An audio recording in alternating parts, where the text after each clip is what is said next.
نعم، نحن جند الله وجند لهذا الوطن. إن دعا داعي الفداء لم نخن، نتحدى الموت عند المحن. كيف لا وكل هذه الجماهير تتحد لتقف وقفة رجل واحد مع منتخبها، مع بلادها، مع لاعبيها، مع صغورها، لتكون اللاعب رقم 12 هنا بملعب الغرافة، لترسم لوحة سوف يكتبها كاتب التاريخ بحروف من ذهب. أرجوك يا كاتب التاريخ اكتبها بحروف من ذهب. إنه الشعب المعلم يعطي باقي الشعوب علم جديد ودرس جديد للوطنية والعنوان. كيف لا ونحن للأمة العربية ونحن للشعوب العربية، نحن مدرسة الشعوب العربية العلمية والثقافية، نحن مهد الحضارات الإفريقية، نحن الشعب السوداني، نحن الذي سوف يكتب التاريخ. كيف لا وكتبها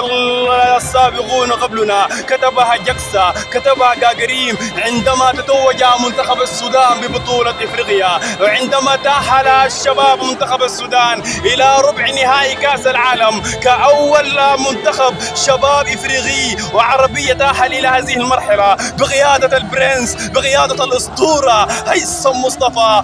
يا الشعب الأسطورة، يا الشعب المعلمة، شعب السودان، تحية احترام لهذا الشعب. كيف لا وهو بحضور فاق الملايين، كأكثر حضور عربي، كأكثر حضور في هذه البطولة العربية بالغرافة. يا شعب السودان، ومنك لله الذي كان مصدرا حزنا لهذا الشعب المتألم. أرجوك أطمن قلبك المتألم الشعب السوداني، لا تتألم كثيرا بعد هذا اليوم. أنتم مصدر الفرح.